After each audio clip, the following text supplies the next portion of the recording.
Pablo Escobar construyó su propia cárcel con sus propias manos. Y lo que enterró ahí dentro antes de escapar sigue, hasta hoy, sin explicación oficial. No fue una fuga, no fue un descuido del gobierno colombiano. Fue un plan construido ladrillo por ladrillo, con arquitectos que él mismo eligió, con paredes que él mismo midió, para operar desde adentro exactamente lo mismo que operaba desde afuera. Solo que esta vez, con la protección legal de ser, oficialmente, un hombre que se había entregado a la justicia. La catedral no fue una prisión. Fue una sede de operaciones con rejas de utilería. Antes de seguir, si esa primera frase ya te dejó pensando, dale a suscribirte ahora mismo. Esta reconstrucción solo se pone más oscura de aquí en adelante. Corría junio de 1991, y Colombia entera creía haber ganado algo.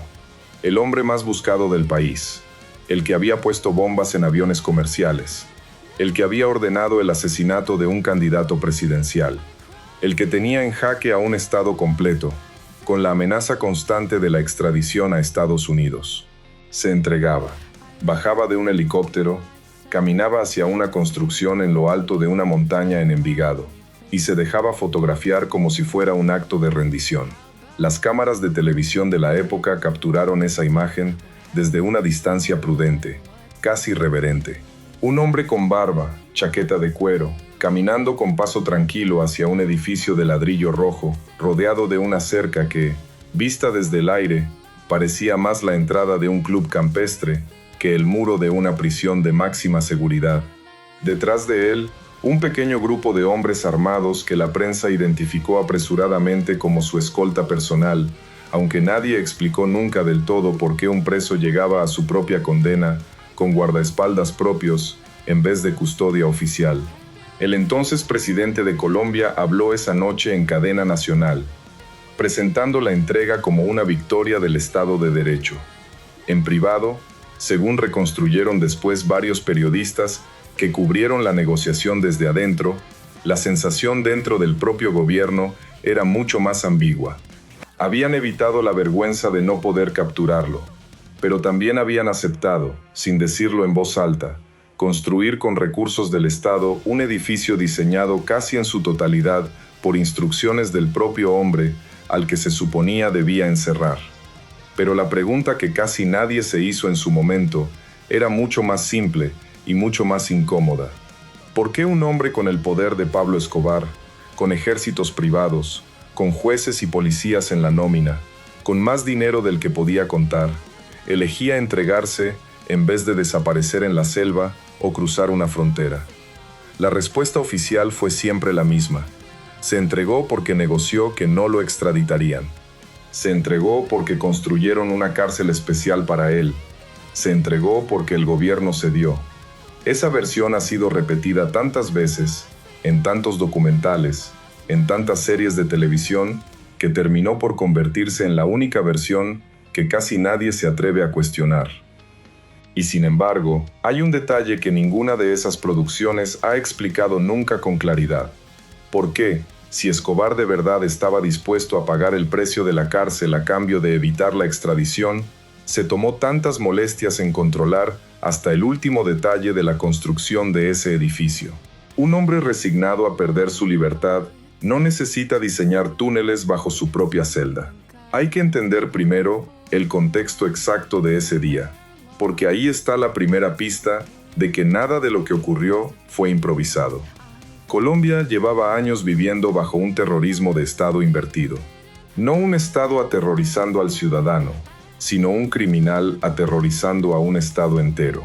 El atentado contra un vuelo comercial en 1989, con 107 personas a bordo, había sido apenas uno de decenas de golpes diseñados para una sola cosa: presionar al gobierno colombiano para que renunciara a extraditar narcotraficantes a Estados Unidos. Esa presión funcionó. La Asamblea Nacional Constituyente de 1991 aprobó una nueva constitución que prohibía la extradición de colombianos. Y ahí, exactamente ahí, está la primera pregunta incómoda que la historia oficial prefiere no subrayar demasiado.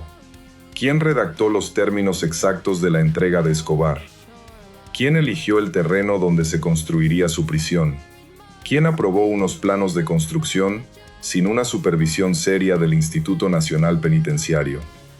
La respuesta oficial, durante años, fue que el propio gobierno cedió el diseño a Escobar como parte de la negociación, presentándolo como una concesión menor frente al logro mayor de evitar la extradición. Visto hoy, con la distancia de más de 3 décadas, esa concesión menor resultó ser la pieza central de todo el plan. Todo eso es cierto, pero es solo la mitad de la historia. La otra mitad empieza con un ingeniero que casi nadie recuerda. Un hombre que la prensa de la época mencionó una sola vez, de pasada, en una nota que hablaba del diseño de la construcción, y que después desapareció por completo de cualquier registro. Si esta reconstrucción ya te está enganchando, este es el momento de suscribirte. Lo que viene a continuación es la parte que ningún documental sobre Escobar ha contado hasta ahora. Se llamaba, según los archivos de obra que circularon brevemente entre los contratistas de Envigado, Braulio Restrepo. Un ingeniero civil de 30 y pocos años, sin antecedentes, sin vínculos conocidos con el cartel de Medellín en los papeles, pero con una habilidad muy particular. Restrepo se especializaba en estructuras subterráneas, en desagües, en sistemas de drenaje para terrenos de montaña con riesgo de deslizamiento. Lo contrataron, oficialmente, para resolver un problema de agua. La catedral se construía sobre una ladera empinada, con nacimientos de agua subterránea que amenazaban con inundar los cimientos. Restrepo diseñó un sistema de túneles de drenaje que corrían por debajo de todo el complejo. El proyecto, según los pocos documentos de obra que sobrevivieron, se presentó ante los contratistas principales como una simple obra de ingeniería hidráulica, financiada, curiosamente, con un presupuesto que triplicaba lo que cualquier otro sistema de drenaje de esa escala habría requerido en la región. Nadie cuestionó demasiado ese sobrecosto en su momento. Después de todo, se trataba de la prisión de Pablo Escobar, y ya para entonces, todos los involucrados en la obra sabían, sin que nadie lo dijera abiertamente, que ahí las reglas normales de una licitación pública no aplicaban. Lo que nadie preguntó en ese momento era por qué esos túneles de drenaje tenían casi 2 metros de altura. ¿Por qué tenían ramales que no llevaban a ningún desagüe? ¿Por qué uno de ellos, según los planos que Restrepo entregó, terminaba exactamente debajo de lo que sería la habitación privada de Pablo Escobar? ¿Qué se construye realmente cuando alguien te da la orden de cavar debajo de una prisión de máxima seguridad? Eso, todavía, no te lo puedo contar. Porque antes hay que entender qué pasó arriba, en la superficie, mientras esos túneles se excavaban en secreto. La versión que el mundo conoció de la catedral fue la versión de postal, una cancha de fútbol con césped importado, un jacuzzi con vista a las montañas de Antioquia, una cascada artificial, un bar completamente surtido, un telescopio para observar las estrellas, que en realidad apuntaba, la mayor parte del tiempo, hacia la carretera de acceso. Esa versión es real, pero es la versión que Escobar quería que el mundo viera. Fotos de un hombre que vivía con lujos dentro de una cárcel. Un hombre castigado, sí, pero un hombre que seguía siendo rey. Esa imagen le servía. Humillaba al Estado colombiano frente al mundo entero sin que nadie pudiera decir exactamente qué leyes se estaban rompiendo. Lo que esa versión nunca mostró fue la sala de reuniones que estaba detrás del bar, con una puerta de madera que parecía decorativa y que en realidad tenía un cerrojo reforzado. Ni la habitación contigua a la suite principal, sin ventanas, con paredes forradas de un material que los guardias de la época describieron después como raro para ser solo una bodega. Los guardias que custodiaban la catedral no eran guardias del IMPEC elegidos al azar. Fueron seleccionados, según se supo años después, con la aprobación tácita de Escobar. Hombres que entraban y salían del complejo sin que nadie llevara un registro serio de visitantes. Empresarios, políticos regionales, oficiales de la policía y el ejército que llegaban de civil, en carros sin placas oficiales, y se iban antes del amanecer. Uno de esos guardias, ya anciano, describió años después en un testimonio breve que nunca tuvo mayor difusión, cómo era una noche cualquiera de visita en la catedral. Los carros subían por la única carretera de acceso apagando las luces antes de la última curva. Los pasajeros bajaban con el cuello del abrigo levantado, aunque en Envigado casi nunca hacía frío suficiente para justificarlo. Cruzaban el patio principal, pasaban junto a la cancha de fútbol vacía a esas horas, y entraban directo por una puerta lateral que nunca aparecía en las fotografías oficiales del complejo. Adentro los esperaba, casi siempre, una mesa servida, música baja y un hombre que sabía escuchar mejor que nadie lo que cada visitante necesitaba. A unos les ofrecía protección, a otros información sobre movimientos de la fuerza pública que le convenía filtrar. A los más nerviosos, simplemente dinero, entregado sin que se pronunciara jamás en voz alta la palabra soborno. ¿Cuántos de esos hombres siguen vivos hoy, ocupando cargos respetables, con la certeza silenciosa de que una parte de su fortuna nació en esas noches subiendo la montaña de Envigado?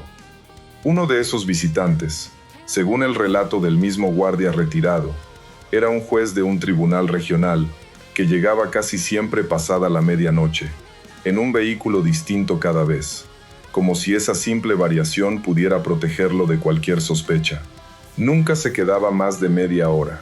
Salía siempre con un maletín que al entrar parecía vacío, y que al salir pesaba de forma distinta, aunque nadie en la catedral se hubiera atrevido jamás a preguntar qué llevaba dentro. Ese juez, si existió con el papel que la reconstrucción le atribuye, habría firmado en los años siguientes decisiones que beneficiaron de forma sistemática a estructuras vinculadas al cartel de Medellín, mucho después de la muerte de Escobar. Decisiones que, vistas de forma aislada, parecían simples tecnicismos legales. Vistas en conjunto, dibujaban el patrón de alguien que llevaba pagando una deuda silenciosa durante más de 3 décadas. ¿Qué necesitaba negociar Pablo Escobar con tanta gente, estando ya, en teoría, neutralizado dentro de una cárcel?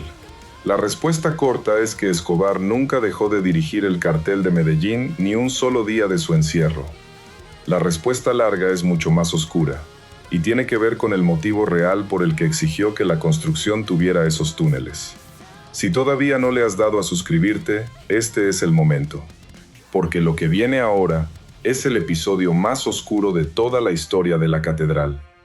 Pero todavía no te he contado la parte que de verdad importa, porque para entender qué escondía Escobar debajo de la catedral, primero hay que entender qué estaba pasando, al mismo tiempo, con sus socios más cercanos, los hombres que lo habían ayudado a construir el imperio, y que sin saberlo todavía, ya estaban firmando su propia sentencia de muerte. Gerardo Moncada y Fernando Galeano no eran enemigos de Pablo Escobar, eran socios. Habían construido junto a él rutas de exportación hacia Estados Unidos. Habían puesto capital. Habían compartido riesgo durante los años más violentos de la guerra contra el Estado colombiano. Cuando Escobar decidió entregarse, ellos siguieron operando afuera, manteniendo el negocio funcionando, mientras su socio principal cumplía, en apariencia, una condena. El problema empezó con el dinero. Circulaban rumores, dentro del círculo cercano de Escobar, de que Moncada y Galeano habían empezado a mover cargamentos sin reportar las ganancias completas al fondo común. Nada estaba comprobado, pero en un negocio construido enteramente sobre la desconfianza y la violencia, un rumor de traición no necesita pruebas. Necesita una decisión, y la decisión, según reconstruyeron después investigadores y periodistas que documentaron el caso, se tomó adentro de la catedral. No en una llamada, no en una carta, en una reunión, en esa sala detrás del bar con la puerta de cerrojo reforzado, a la que Moncada y Galeano fueron invitados como si se tratara de una conversación más entre socios. Nunca salieron de esa habitación por su propio pie. Lo que sucedió esa noche de julio de 1992, dentro de los muros de la prisión que el propio Escobar había diseñado, se convirtió en uno de los episodios más brutales de toda la historia del cartel de Medellín. Sus socios de años, torturados y asesinados dentro de lo que oficialmente era una institución del Estado colombiano, con la connivencia de guardias que miraban hacia otro lado porque sabían exactamente quién pagaba sus sueldos reales. Quienes reconstruyeron después esa noche, a partir de fragmentos de testimonios que nunca llegaron a un juicio completo, describen una escena que contrasta brutalmente con las fotografías de postal que el mundo conocía de la catedral. La música del bar seguía sonando en el piso de arriba, mezclándose con un sonido distinto que venía de la sala trasera, uno que los guardias de turno habían aprendido a no escuchar. Afuera, la niebla típica de las montañas de Antioquia cubría por completo la cancha de fútbol, como si la propia naturaleza quisiera correr una cortina sobre lo que pasaba adentro. Para cuando amaneció, dos hombres que habían compartido con Escobar años de guerra, de negocios, de riesgo compartido contra el Estado colombiano, ya no existían, y el mensaje que esa muerte enviaba al resto del cartel era tan simple como aterrador.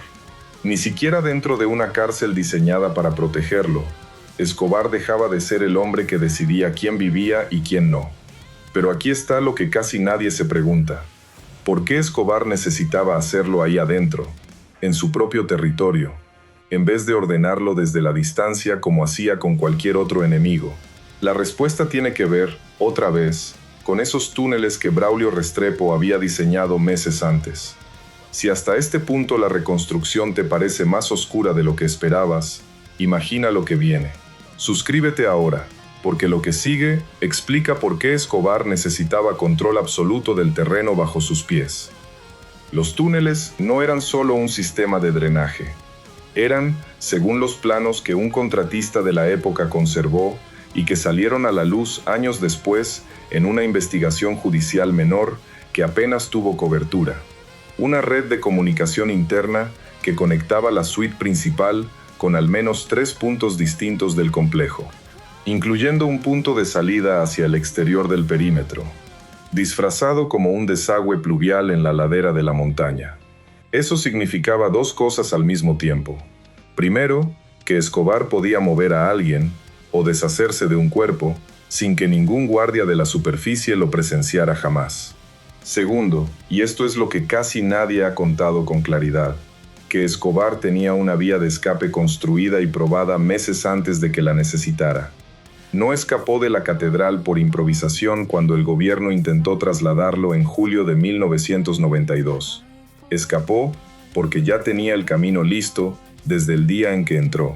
Esa noche, cuando oficiales del ejército llegaron al complejo con la intención de moverlo a una instalación militar convencional tras el escándalo del asesinato de Moncada y Galeano, Escobar ya sabía, con horas de anticipación, que vendrían.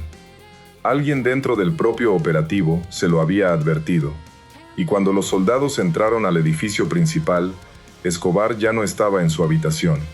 Los propios soldados que participaron en ese operativo, según relatos que se filtraron años después a periodistas colombianos, describieron el desconcierto de recorrer habitación por habitación un edificio que en teoría era una prisión de máxima seguridad, y encontrar puertas sin cerrojo real, pasillos que no coincidían del todo con los planos oficiales que el IMPEC tenía archivados, y una salida hacia el exterior que ningún mapa institucional registraba. Para cuando entendieron que el hombre que buscaban ya no estaba en el edificio, ni siquiera sabían por dónde empezar a buscarlo. Bajó por el mismo túnel que Restrepo había diseñado 18 meses antes, con la excusa de un problema de drenaje que nunca existió como tal. Pero, ¿y el ingeniero? ¿Qué pasó con el único hombre que sabía exactamente dónde llevaba cada ramal de esa red subterránea? Eso es algo que la reconstrucción oficial nunca resolvió del todo, y es, probablemente, la parte más incómoda de toda esta historia. Braulio Restrepo desapareció de los registros de contratistas de Antioquia a mediados de 1992, meses antes de la fuga de Escobar. No hay actas de defunción con su nombre en esos años. No hay denuncias de desaparición presentadas por familiares. Simplemente, un día dejó de figurar en la nómina de la constructora que había levantado la catedral, y nadie volvió a preguntar por él. Hay quienes, dentro del pequeño círculo de investigadores que se interesaron por el caso años después, plantean una teoría incómoda: que Escobar no dejaba cabos sueltos, que un hombre que conocía cada centímetro de esos túneles, cada punto débil de la estructura, cada ramal secreto, era un hombre que sabía demasiado para seguir vivo, una vez que su trabajo estaba terminado. Otros, más cautelosos, sugieren algo distinto: que Restrepo simplemente cambió de identidad, protegido por el propio Escobar, y que vivió el resto de su vida en algún rincón de Sudamérica con una nueva historia y el silencio como condición de supervivencia. Hay incluso una tercera versión, más difícil de comprobar que las otras dos, que circuló brevemente entre antiguos trabajadores de la construcción de la catedral: que Restrepo no desapareció por decisión de Escobar, sino por decisión propia, al darse cuenta demasiado tarde de para qué se estaban usando realmente los túneles que él mismo había diseñado con la excusa de un simple problema de drenaje, que prefirió desvanecerse por su cuenta antes de convertirse, sin quererlo, en el hombre que sabía exactamente dónde estaban enterrados los secretos más peligrosos del cartel más poderoso del continente. Ninguna de las tres versiones se puede confirmar del todo, y esa es, quizás, la lección más incómoda de esta historia, que incluso hoy, más de 3 décadas después, hay piezas enteras de lo que ocurrió dentro de la catedral que simplemente no tienen respuesta oficial. ¿Tú qué crees que pasó realmente con el hombre que construyó los túneles de Escobar? Cuéntamelo en los comentarios, porque hay más de una reconstrucción posible, y quiero saber cuál te parece más creíble a ti. Pero los túneles no eran el único secreto que Escobar enterró antes de escapar. Había algo más, algo que ni siquiera sus socios más cercanos conocían en su totalidad, y que tiene que ver con la verdadera razón económica detrás de toda la operación de la catedral.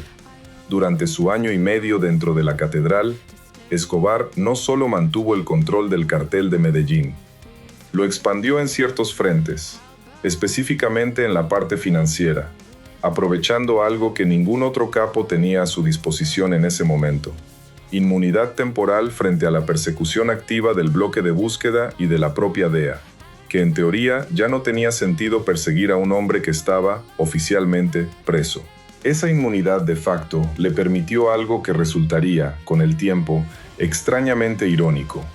Usó su encierro como una especie de escudo legal para reunirse abiertamente con abogados, contadores y testaferros que en circunstancias normales habrían levantado sospechas si se les veía cerca de él. Después de todo, ¿quién iba a sospechar de reuniones con un hombre que ya estaba, según el gobierno, pagando por sus crímenes?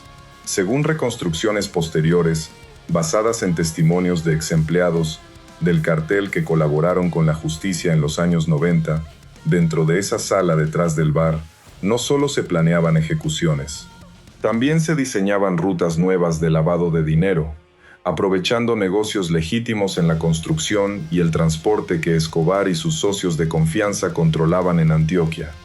Negocios que, en apariencia, no tenían ninguna relación con el narcotráfico y que por eso mismo resultaban perfectos para mover dinero sin levantar sospechas.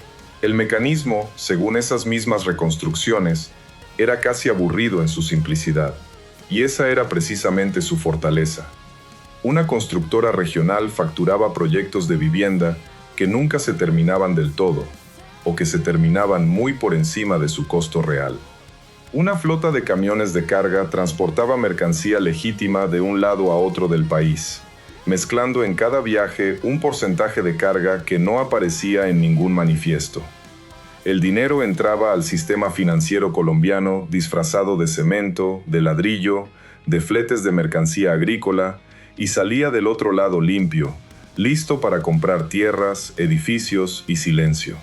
Uno de esos contadores, un hombre que trabajó durante años cerca del círculo financiero de Escobar y que llegó a testificar de forma parcial ante la justicia colombiana antes de desaparecer del radar público, describió alguna vez lo que sintió la primera vez que entró a esa sala trasera de la catedral para presentar un balance.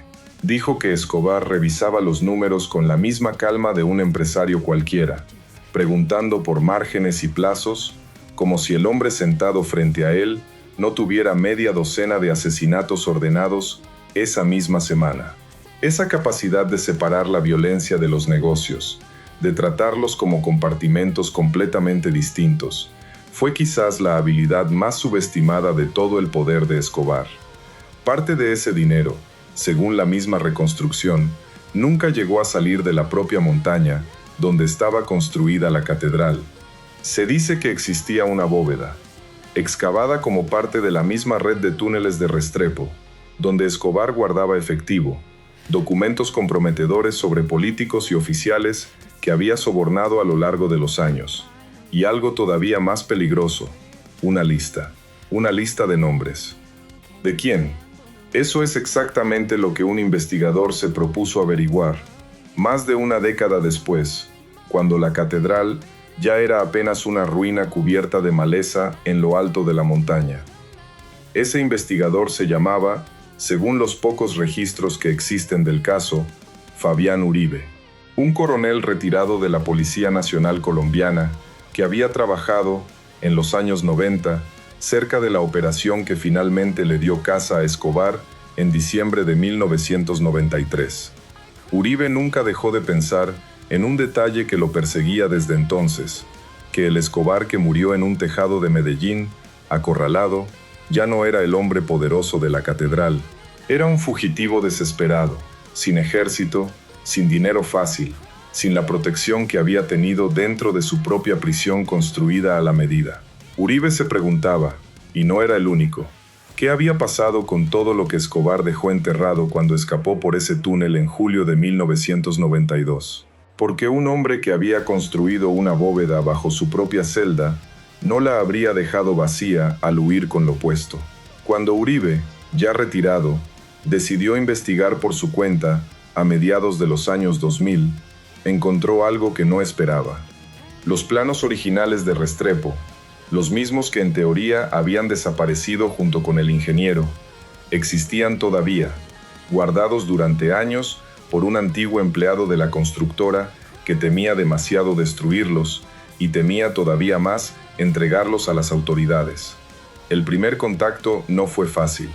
Uribe tardó meses en localizar a ese antiguo empleado, un hombre que para entonces ya pasaba los 70 años y que vivía retirado en un pueblo pequeño a las afueras de Medellín, alejado deliberadamente de cualquier cosa que le recordara los años en que trabajó cerca de la catedral. La primera vez que Uribe tocó su puerta, el hombre lo despachó sin abrir del todo, diciéndole a través de la rendija que no sabía de qué le hablaba. Volvió 3 veces más. En la última, llevó consigo una fotografía antigua de la obra en construcción, una imagen que había conseguido en el archivo de un periódico regional, y se la mostró sin decir una palabra. El hombre, según relató Uribe años después, a uno de los pocos periodistas que llegó a entrevistarlo, se quedó mirando la fotografía en silencio durante casi 1 minuto entero, antes de finalmente abrir la puerta y dejarlo pasar.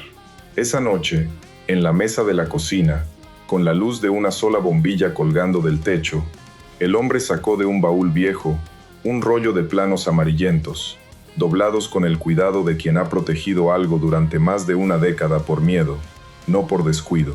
Ahí estaban, dibujados a mano, los ramales del sistema de Restrepo, y ahí, en una esquina del plano principal, la anotación que cambiaría el rumbo de la investigación de Uribe para siempre. ¿Qué se puede sentir al sostener, después de tantos años, el mapa exacto de un secreto que un capo muerto se llevó a la tumba? Uribe pasó las semanas siguientes comparando ese plano con fotografías satelitales de la montaña, con topografía de la zona, con cualquier registro público que le permitiera ubicar el punto exacto en el terreno actual. Cuando finalmente subió a Envigado, ya no como policía, sino como un civil más entre los visitantes del centro de retiro que hoy ocupa el terreno, llevaba el plano doblado dentro de una chaqueta y una brújula que en algún momento de su carrera había usado para algo completamente distinto a buscar bodegas subterráneas de un narcotraficante muerto. La ladera había cambiado. Donde antes había una cancha de fútbol con césped importado, ahora crecía una vegetación espesa que ningún jardinero se había molestado en controlar del todo. Uribe caminó guiándose por referencias que ya no existían del todo. La posición aproximada de lo que había sido la suite principal, la distancia calculada desde un muro perimetral que en el plano aparecía como punto de referencia fijo. Encontró el lugar más por instinto que por precisión matemática. Un desnivel en el terreno, ligeramente más regular que el resto de la ladera, cubierto por una capa de concreto que la vegetación apenas dejaba ver bajo una alfombra de hojas secas. Se arrodilló, apartó la tierra con las manos y confirmó lo que ya sospechaba desde que comparó las fotografías satelitales con el plano original. Alguien había vuelto ahí, después de la muerte de Escobar, y había decidido que fuera lo que estaba adentro de esa bodega, tenía que quedarse enterrado para siempre. Pero antes de contarte qué cree Uribe que hay realmente adentro de esa bodega sellada, hay algo más que tienes que entender sobre por qué ese espacio, si existe con el contenido que se sospecha, podría contener mucho más que simple dinero enterrado. La lista que Escobar guardaba, según la reconstrucción que Uribe fue armando pieza por pieza durante años de investigación privada, no era solamente un registro de sobornos. Era, en la práctica, un seguro de vida. Un capo que maneja ese nivel de poder sabe que su mayor protección nunca es la violencia, es la información. Mientras Escobar tuviera pruebas de a quién había pagado, y cuánto, y para qué, tenía una garantía silenciosa de que ciertas personas jamás actuarían realmente en su contra, sin importar cuánta presión internacional recibiera el gobierno colombiano para perseguirlo. Esa lista, si existió con el alcance que algunos testimonios sugieren, explicaría algo que durante años resultó extraño para quienes siguieron de cerca la persecución de Escobar tras su fuga. La lentitud, los errores repetidos, las filtraciones constantes que le permitieron escapar una y otra vez del bloque de búsqueda durante casi año y medio, a pesar de tener sobre él la presión combinada del gobierno colombiano y de agencias estadounidenses con recursos prácticamente ilimitados. Esa presión estadounidense tenía nombre y apellido: equipos de la Administración para el Control de Drogas y unidades especiales del Ejército de Estados Unidos llegaron a instalarse en Medellín con tecnología de radiogoniometría capaz de triangular una llamada de radioteléfono en cuestión de minutos. Escobar lo sabía, y por eso limitaba cada conversación a menos de 3 minutos, cambiando de frecuencia constantemente, consciente de que cada segundo de más en el aire era un paso más cerca de su propia muerte. Y sin embargo, mes tras mes, seguía escapando por poco. Una redada llegaba a una casa recién abandonada, con la comida todavía caliente sobre la mesa. Un operativo se ejecutaba con información que resultaba, de forma sistemática, ligeramente desactualizada. Para los oficiales estadounidenses que participaron en esa cacería, el patrón resultaba desconcertante. Para quienes conocían de cerca el pasado de Escobar en la catedral, resultaba familiar. No fue solo suerte, no fue solo el terreno que conocía mejor que nadie. Fue, según la teoría que Uribe terminó defendiendo en los últimos años de su vida, protección activa de gente que tenía demasiado que perder si Escobar hablaba. Uribe nunca pudo perforar esa capa de concreto. No por falta de voluntad, sino porque el terreno donde se encuentran las ruinas de la catedral pasó, con los años, a manos de una comunidad religiosa que construyó ahí un centro de retiro espiritual, y cualquier intento de excavación privada habría requerido permisos, financiamiento y visibilidad pública que un investigador retirado, trabajando solo, jamás pudo reunir. Murió, según los pocos que lo conocieron en sus últimos años, convencido de que la bodega seguía ahí, convencido de que dentro de esa montaña, bajo los pies de quienes hoy visitan ese lugar sin saber su historia completa, sigue enterrado algo que podría reescribir por completo lo que Colombia cree saber sobre quienes protegieron realmente a Pablo Escobar durante los años en los que el Estado decía estar cazándolo. En sus últimas conversaciones, según relató uno de los pocos periodistas que llegó a entrevistarlo antes de su muerte, Uribe ya no hablaba solo de dinero cuando describía lo que creía que había adentro de esa bodega. Hablaba de documentos, de fotografías, de algo que él mismo describía, sin poder ser más específico, como una prueba que nadie en este país está preparado todavía para ver. Nunca llegó a explicar de dónde sacaba esa certeza, ni si alguna vez tuvo acceso a información que el resto de sus colegas de investigación desconocían por completo. Lo único que dejó por escrito, en un cuaderno personal que su familia conservó después de su muerte, fue una frase que resume mejor que cualquier reconstrucción periodística el peso real de todo este caso. Escribió que el día que alguien finalmente rompa esa capa de concreto en la montaña de Envigado, Colombia entera va a tener que decidir si de verdad quiere saber lo que hay adentro. Y aquí es donde la reconstrucción se vuelve incómoda de una forma distinta, porque no se trata solo de un capo muerto hace más de 3 décadas. Se trata de la posibilidad de que ciertos apellidos, ciertas instituciones, ciertas fortunas, que hoy se presentan como completamente legítimas, tengan un origen que nadie se ha atrevido a excavar del todo, literalmente. Y si la verdadera razón por la que nadie ha vuelto a intentar abrir esa bodega no es la dificultad técnica, sino que a alguien, todavía hoy, le conviene que siga sellada, esa pregunta no tiene una respuesta oficial, y probablemente nunca la tendrá. Quien haya vivido esa época en Colombia, o la haya visto de cerca desde la diáspora en Estados Unidos, sabe que esto no es un fenómeno aislado de un solo capo ni de un solo país. Cada vez que un poder criminal de esa magnitud cae, queda detrás una pregunta que casi ningún gobierno quiere responder del todo. ¿Cuánta de la clase dirigente, cuánta de la economía formal, cuánta de la institucionalidad que hoy se presenta como intachable, se construyó en paralelo, con el mismo dinero, con los mismos silencios comprados noche tras noche, en salas como la que había detrás del bar de la catedral? No es una pregunta exclusiva de Colombia ni de los años 90.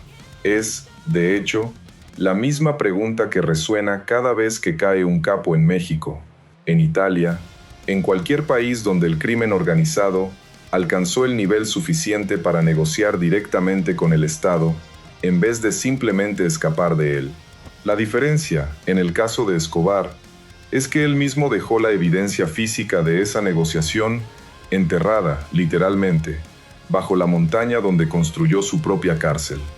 Lo que sí sabemos, con certeza documentada, es lo que pasó con Pablo Escobar después de esa fuga.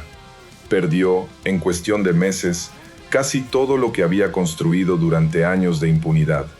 Sin la protección de la catedral, sin el escudo legal de ser un preso negociando su propia condena, se convirtió en lo que había evitado ser durante toda su vida adulta. Un hombre perseguido de verdad, sin margen de negociación, sin la posibilidad de comprar tiempo. El bloque de búsqueda, reforzado con inteligencia estadounidense y con la colaboración, según se supo después, de organizaciones rivales que también querían verlo muerto, fue cerrando el cerco durante 16 meses de cacería que recorrieron media Colombia. Escobar cambió de refugio decenas de veces. Se separó de su familia por seguridad, vio caer uno por uno a los hombres que durante años habían sido su escudo humano. Ese grupo de rivales tenía nombre propio, y su sola existencia demuestra hasta qué punto el poder de Escobar había generado enemigos dispuestos a cualquier cosa. Se hacían llamar los perseguidos por Pablo Escobar, y estaban integrados por antiguos socios, por familiares de víctimas, y por facciones rivales del narcotráfico que veían en la caída de Escobar una oportunidad de negocio tanto como una venganza personal. Operaban con una violencia que en ocasiones igualaba o superaba la del propio Escobar, ejecutando a abogados, familiares y allegados suyos en una guerra paralela que el Estado colombiano toleró y que algunos investigadores sostienen que llegó a coordinar en la sombra. Para Escobar, acostumbrado a comprar tiempo y protección con dinero e información, esa nueva guerra representaba algo que nunca había enfrentado del todo.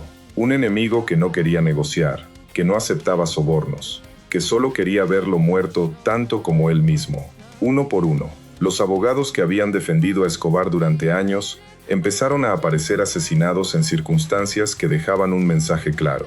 Familiares lejanos, socios de negocios legítimos que alguna vez habían aceptado dinero suyo, incluso empleados domésticos de sus propiedades, se convirtieron en objetivos de una guerra que ya no distinguía entre quién había participado activamente en el negocio y quién simplemente había tenido la mala suerte de estar cerca. Escobar, que durante años había sido el que enviaba ese tipo de mensajes, se encontró de pronto recibiéndolos, sin poder hacer gran cosa más que endurecer todavía más su propio aislamiento. Cambió de casa más de 50 veces en esos 16 meses, según reconstrucciones policiales posteriores. Dejó de confiar en casi todos los que lo rodeaban, consciente de que cualquier llamada de radioteléfono podía ser la que finalmente lo delatara. Y aún así, seguía comunicándose con su familia, un hábito que las autoridades explotarían hasta el último día, rastreando cada transmisión con equipos de triangulación cada vez más precisos. El 2 de diciembre de 1993, en un tejado del barrio Los Olivos de Medellín, terminó la cacería. Un hombre que había tenido, apenas 18 meses antes, su propia cárcel con jacuzzi, cancha de fútbol y una bodega secreta bajo tierra, moría descalzo, a los tiros, sin ninguno de los recursos que alguna vez le permitieron negociar con un estado entero. Testigos de ese operativo recuerdan un detalle que rara vez aparece en los documentales convencionales sobre su muerte. Escobar llevaba puesta, en sus últimos meses de fuga, la misma ropa sencilla de un hombre cualquiera, nada de los trajes ni las joyas que había lucido durante los años de poder absoluto. El hombre que una vez negoció el diseño de su propia prisión de lujo, terminó sus días vestido como cualquier fugitivo anónimo, escondido en una casa modesta, comunicándose por radio con su hijo, en lo que sería su última llamada antes de que la señal lo delatara para siempre. Pero la pregunta que esta reconstrucción deja abierta, la que ningún documental oficial ha respondido del todo, es más incómoda que la propia muerte de Escobar. Si Escobar construyó esos túneles, esa bodega, ese escudo legal disfrazado de condena, con la ayuda de un ingeniero que después desapareció sin dejar rastro, y si esa bodega sigue sellada hoy, bajo un terreno que ya no pertenece a nadie relacionado con el narcotráfico, entonces la verdadera historia de la catedral nunca fue sobre un capo que se dejó encerrar. Fue sobre un hombre que entendió, mejor que cualquier otro criminal de su época, que el verdadero poder no está en la libertad. Está en construir, con tus propias manos, el lugar exacto donde nadie más puede entrar a mirar lo que escondes, ni siquiera el Estado que cree tenerte preso. Da igual cuántos documentales, cuántos libros, cuántas series de televisión se hayan hecho ya sobre Pablo Escobar. Ninguno de ellos ha bajado realmente a ese túnel. Ninguno ha sostenido esos planos amarillentos sobre una mesa de cocina iluminada por una sola bombilla. Ninguno ha arrodillado sus manos sobre esa capa de concreto reciente, sabiendo que debajo, quizás, sigue esperando la prueba que Colombia entera todavía no está lista para desenterrar. Piensa en la imagen por un momento. Un hombre que negocia su propia prisión, elige su propio terreno, diseña sus propios túneles y después usa esa misma cárcel, ese símbolo público de su supuesta derrota, como sede secreta de ejecuciones, de sobornos, de una fortuna que ni siquiera sus socios más cercanos llegaron a conocer en su totalidad. La fotografía que el mundo recuerda es la del jacuzzi y la cancha de fútbol. La fotografía que nadie tomó nunca es la de esa puerta de madera detrás del bar, con su cerrojo reforzado, abriéndose una noche más para dejar pasar a alguien que hoy, quizás, todavía respira tranquilo. La catedral sigue ahí, en las montañas de Envigado, convertida hoy en un espacio de retiro y silencio. Miles de personas han caminado ya sobre ese terreno sin saber que, según los planos de un ingeniero que la historia oficial nunca terminó de explicar, todavía puede haber una habitación sellada bajo sus pies, esperando que alguien, algún día, se atreva a preguntar qué hay realmente adentro. Y mientras esa capa de concreto siga ahí, intacta, cubierta de tierra y de silencio, la verdadera catedral de Pablo Escobar seguirá siendo, hasta el día de hoy, la única prisión de la historia que nunca terminó de contar todos sus secretos. Puede que dentro de 5 años, de 10, de 20, alguien finalmente reúna el permiso, el financiamiento y el valor para romper esa capa de concreto en la montaña de Envigado. O puede que nunca ocurra, y que la verdadera catedral de Pablo Escobar termine siendo, para siempre, la única prisión de la historia que se llevó sus secretos más profundos, enterrados literalmente bajo tierra, esperando en silencio a que alguien, algún día, decida que ya es hora de saber la verdad completa.